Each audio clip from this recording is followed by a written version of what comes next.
economy. And the move is on to deny them care, and it's beginning in a subtle way. Health care. You probably noticed that Mr. Obama and his regulation writers have managed to reinsert into the Medicare regulations a payment for doctors who will give an annual counseling to older people about their end-of-life choices. In an optimistic view, this could mean that older people will have the chance. They will be given an opening to discuss the pros and cons of what can be done for their health so that they can make intelligent choices. In a pessimistic view, one wonders if they're not going to say, if a doctor advises against something and a person chooses it, are we going to have to pay for it? I don't know where our nation is going to land, but listening to Monsignor Riley this afternoon, I couldn't help but thinking if what is unthinkable now will become the law in the future. So, to start off, I want to give some older people here a little bit of advice. To consider preparing for this conference with your doctor, start writing up a formal directive, an advance directive. Name a healthcare proxy, someone you trust, someone who cares about you and understands what you want, someone who can speak for you in a moment if it would come that you cannot speak for yourself. Medical people love forms, and so I looked on the internet and I Googled healthcare proxy pro-life, and there's quite a few of them there. So you can do that yourself. Get a form, make sure you get one that's approved for New York, and it's witnessed by 2 people. So when doctor opens the conversation with you, you'll be ready. You hand him your form, you tell him who your proxy is, and you keep it up to date with your proxy. You tell them what you want. As life goes on and you rethink your choices, talk to this person and let them know what you want. Now, forms are easy to talk about, but the bigger issue is facing the ravages of long years when we lose our beauty, we lose our fortunes, and often enough we lose those we love. Death is the moment that God beckons us to leave everything that we know and receive wonderful things we can't even imagine. And death is really a sacred moment. For some, it comes quickly. For many of the people with whom I work, it is a long process with gradual diminishment over the years. For loved family members, that can be a very difficult time, and the New York Times has started calling it the long goodbye. And I think that's a good name for it. For us, Little Sisters of the Poor, we try to help the old people live to the fullness this moment in their life. The mystery of Alzheimer's, dementia, senility is studied a great deal, and a lot is written about it in today's papers. But the understanding that grows doesn't take away from the pain it inflicts on loved ones. But both science and experience have told us that the presence of mutual love is still there. Even if the memories, the talents, and a lot of the personality are lost, love is still given and received.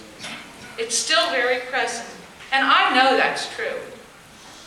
In a sense, that's really a wonderful gift for a family. There's no longer judgment, approval, ambitions, but a loving presence to give and receive. Many families do discover that, and I have seen graces come on families. I've known families that gather together around an elderly person year after year, and they grow in their own love and understanding of their family. If you are fortunate enough to have an elder person in your family, in your life, don't miss out on what they have to give. You can be deeply enriched in every way through contact with an elderly person. Don't waste it. And then the time of a person's natural death can also be a great moment of grace for a family. The room of a dying patient, a dying person, can become the center of a home, a place where we recognize and appreciate what really matters in our life. And that's what we try to do at Janjigan Residence.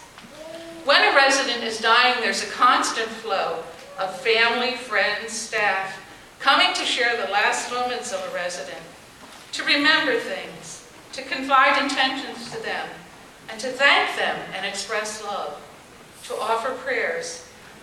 If I had time, I could easily tell you many wonderful stories about last days of elderly people.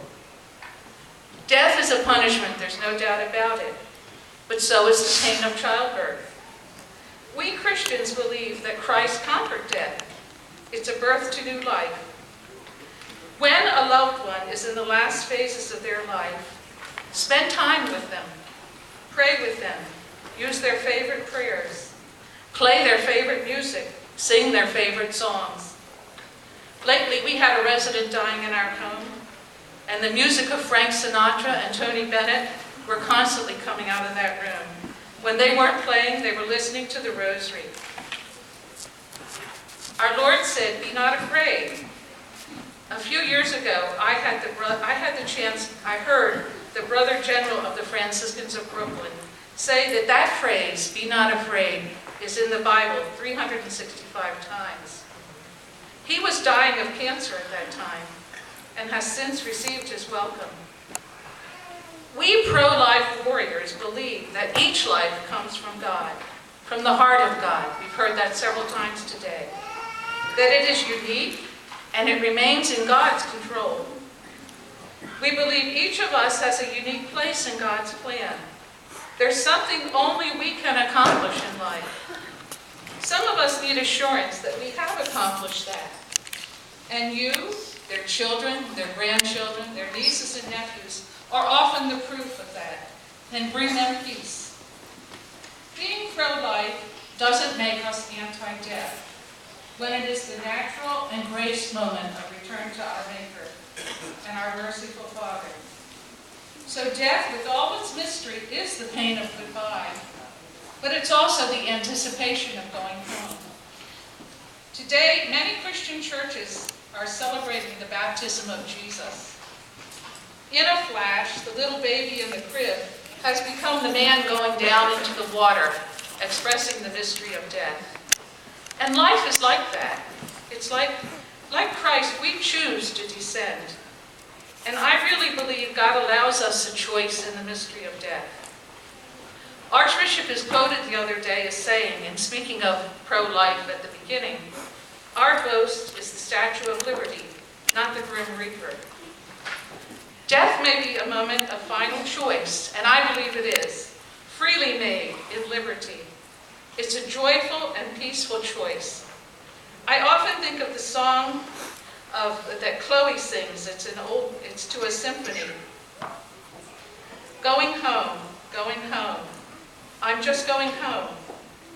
Quiet light, some still day, I'm just going home. It's not far, just close by, through an open door. Work all done, care laid by, going to fear no more.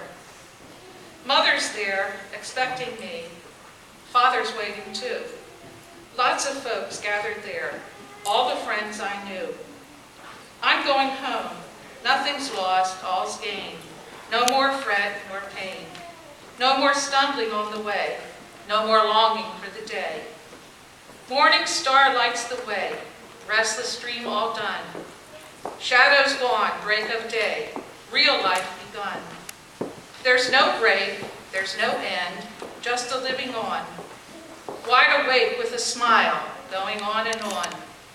Going home, I'm just going home. It's not far, just close by, through an open door.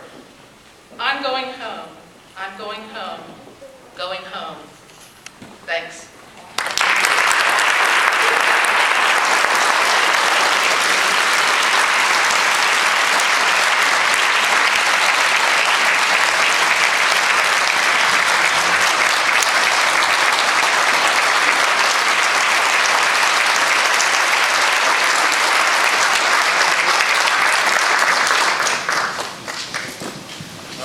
Choked up, I'm not going to talk now.